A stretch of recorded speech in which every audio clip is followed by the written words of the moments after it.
to tell the listeners that, this topic, you hear the clap, clap, clap, clap. Yes. I do want to talk about to the listeners about the last topic, which is about influencers. We are now content creators.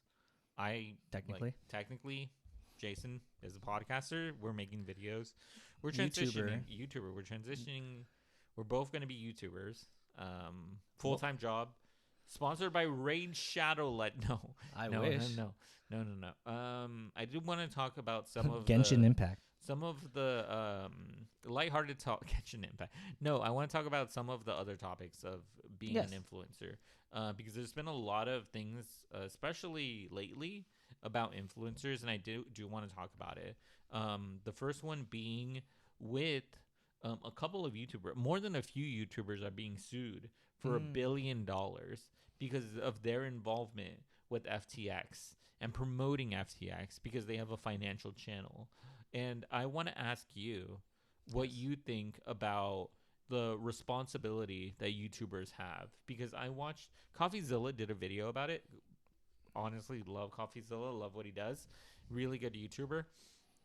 He did a video he did a video about it, and he asked one of the people involved if he felt like he was responsible to, help give people their money back. Me, Kevin. Me, Kevin. And I wanted to know your thoughts on it. I don't think that, I think that they do have a responsibility about being educated and talking about, because they're the experts in their field, and CoffeeZilla really echoes that. Because they're financial channels, and they were promoting a product that was they didn't know about, and they apparently said that, we have this company that validates these and checks these companies. Is exactly how consultants work. Like businesses reach out to consultants and they ask them for recommendations, and then they pin the blame on the consultants. But in this case, it was like a different company. I want to know your thoughts about it. Do you agree? What do you think? Do you think these YouTubers should be held responsible for the recommendations that they give, even though it was an ad? They got paid thousands of dollars, hundreds of thousands of dollars. I don't think so. But like, it's hard. It's tough because on one hand, they would have to go off of what was visual to the public, and outwardly, I don't think most people would have known. Like unless they had internal document, like that's my point. Is like, if there was like outwardly signs that this was like really bad, then like, okay, then they should have seen it. But like, if they should have known based off of things that haven't happened yet, like, oh, like you should have known that this was a scam, that it was gonna crash or whatever. There was nothing backing this stuff, and it's like, well, how would they know? Like on the front, like it seemed like a legitimate business. Like their stock was doing really well. Like it wasn't just them who were fooled by FTX. Like a lot of people invested into it, not just like small investors, but like large investors, investment groups were investing their money in FTX because they saw like, oh, this is, like it seems on the legit, it seems good. So like, if they get it wrong, like how can you expect like a single person? They hire like legions of people just like Meet Kevin or the other people to like Grant, to go and like look at this stuff, but they didn't see it. Like all the risk managers, all other stuff, like looking at these things, they didn't see it. Yeah, but it's easy enough to point at the company and be like, hey, they didn't do their due diligence there. It's not my fault that happened, so I shouldn't be held responsible for it. At the end of the day, I think especially with money, I think it's a little like controversial. Definitely, because like it's people's livelihood. Like if you trust the person, you'd expect them to like not lead you astray. But like if it would be different if the people that were in this thing had a bunch of money in FTX. Like if they had their own stake in it and they believed in it enough to put their own money into it, Yeah. then it would be different. I'd be like, okay, maybe that person isn't like at fault at all, because like they also believed in it as well. They saw like the stuff and it's like, okay, I believe in the product. So Yeah. if they have I feel like if they can go and like advocate for a brand, they need to have like, and it's financial, they need to have their own skin in the game. Yeah. Like if they have a significant amount of money invested in this and they have like something to lose, then I feel like it's like, okay, like you have some, Yeah, I feel like that's good. Like if I was to tell like if I was to run an ad and I was like with FTX, God forbid, if I was with FTX, I'd be broke. Yeah, I'd be broke. I would be like, I personally have $10,000 invested in there. Yeah. That's as much money as I feel comfortable with it. Yes. This is something that I feel is good, and they're paying me to do this. I would tell them and disclose that, because I would be like, you go on your own risk. This is my risk. And I feel like there should be more honesty and transparency to it. Oh yeah. At this point, Go. Yeah. It's which one do I? It's getting dark. It's the second one over there. The one on the right. Yeah. So that's my 2 cents about it. There's another one that I wanted to talk about, and it was about Did you hear about this? There was an influencer whose child got taken away from it. I don't consume I don't consume any TikToks? No. Any Child content? family content. Yeah. Family content. Family content. I don't consume any family content, but I know a lot of people do.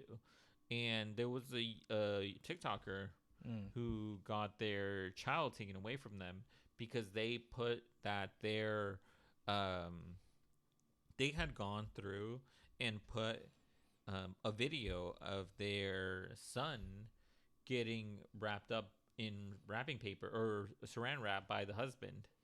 And they thought it was a good idea to post it online. Like all the way? I mean, like... I think it was just the arms. I didn't watch the video, but apparently what happened is that someone called child services on them, and child services did an investigation on the parents, and they had their kid taken away for like a day.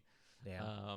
And I was like, I personally, like, I feel like it's hard. Like, if you want to have, like, your family or children included in this, in just being an influencer. This is why I want to tie it back to influencer. Yeah, I think it's hard because I personally don't think kids are like good for the space. Ryan's toy review. Yeah, that one. My goodness. Yes. So I'm just so much money. He made so much money. He likes the toys. He likes the toys, and he promotes the toys, and you buy the toys. But I'm just saying that I don't think it's a good space for kids. That's what I was gonna say. It's just like another form of child labor, I think. Yeah, I don't know. I personally don't like that type of content, but I do see that people do because it gets so much views. I feel like, but you have to consider like who the target audience is. Is it other kids that are watching it? I think it's people that want a big family or want a family. Because I watched a streamer. I watched a streamer talk about that they watched a lot of this type of content because they wanted a big family before, but they don't want anymore. I don't know. They grow up. But I was gonna say that I don't think it's or people who just like maybe wholesome content, but I don't think it's like I think there's a lot of errors that could be made when making content with their kid or with anything like that. And this really showed that you have to be careful with what you're posting and what you like what you're doing. And we at the State of Disarray podcast sometimes have inaccuracies and do not take our word for it. We are two ordinary people and we can make mistakes too. So just keep that in mind too. Do not be too harsh on us. And I think that's all I have to say about that. I think there's been a lot of controversial stuff that's been happening lately with the influencers, with the freaking what is it, MetaZoo or whatever that was, the Logan Paul thing? Yeah. Oh, Logan Paul's getting, or Was it Jake Paul's getting Paul sued. too? Jake Paul's getting sued, I think, for For what? another involvement with something. It's him and Lindsay Lohan with an NFT, I think. Another NFT? Yeah, I think they're getting sued for something, but But like why? yeah, I'm not too sure. I remember I just read an article about it like a few days ago, but I don't remember really quite well. But that's the last I heard about that. Interesting. Yeah. We're at about time. Is there anything else you want to say? I don't know. I thought you wanted to talk about this topic. Yeah, but I wanted to keep it short. I mean, like, there's only Okay. so much that I could say about influencers. I think that influencers do get into a lot of drama, and they will continue to get into a lot of drama. I think that you really have to be careful about what you say, what you do, and there's a lot of stuff that there's just a lot of stuff that can happen. If you're in the space and if you're in the space, I would just say be careful about and really think about what you're posting. Unlike us, Is it like greedy? Do you think it's because they're greedy, like human nature, that is like, oh, this is just like where it leads? Like, oh, if you're offered, like, oh, there's like a 80% chance you don't get caught, but like a 20% chance, but like $1 million. You know? No, I think the problem is that, like, well, for the first financial channels, I feel like they got greedy. And they got caught like being greedy because they got paid, like, I think Meek Kevin got paid like what, like 200,000 or something. Yeah, or you did say it was 200. 150,000. Yeah, it was a lot of money. So I can imagine that they got greedy and they took the money and didn't really do the due diligence. But I could also say for like things like the family channel that got their kid taken away, they innocently thought that their kid that this was a playful video, but other people didn't react to it the same way. So Yeah. it just really depends on what the situation is and what people are posting. So I would just say be careful. Yeah, I mean the internet's just like full of like. It's a scary place. It is scary. Well, And we are here now in this scary place. I'm scared. Oh, God. I'm so startled. Okay, but yeah, those are just my thoughts about that. I don't know. Do you have anything else? About influencers? Yeah, about the space in general. I mean, there was that whole like Sneeko thing, but like that could be another time. Oh no! Actually, talk about the Sneeko thing really quick. Really? Yeah, I think it's great. That's crazy because you pulled out he pulled out a weapon. That's true. He did pull out a weapon, and everyone pulled out a weapon after that. Oh, I mean, like it was very masterfully done by Charlie, where like he did it in a very tasteful way, I think, or like it got the point across. It got the point across. Like he did get the point across. Like, you know, we are. Everybody's like, dang, Charlie definitely is a Florida man. We are Penguin Zero fans. Penguin Charlie Moist Critical. You're moisty. What is it? No. He was in Hunger Games. He was in Hunger Games, by the way. Moist X Moguls. Moist X Moguls. Yeah, that's all I have to say. Okay. Yeah, we can just end it here. Yeah. Okay. Well, those are our thoughts. This has been the State of Disarray podcast, episode 2. We have recorded this, so Jason's gonna set up the video. We're gonna have video of this really, really soon. You're gonna see what we've been drinking. You're gonna see what we've been doing, and I think it's it should be good. I'm excited. Yeah. I'm excited for it. Content creators. Yeah, finally moving up. You know, moving up the ladder. You know, okay. Next topic, I think. We'll now? We'll talk about this next week. I have an idea. Okay. I have an idea of what we want to talk about. But we will end it here. And this has been State of Disarray Podcast, episode 2. Thanks, you guys, for listening. And that should be it. All right. See ya. Bye. Okay. My legs. Let me end this.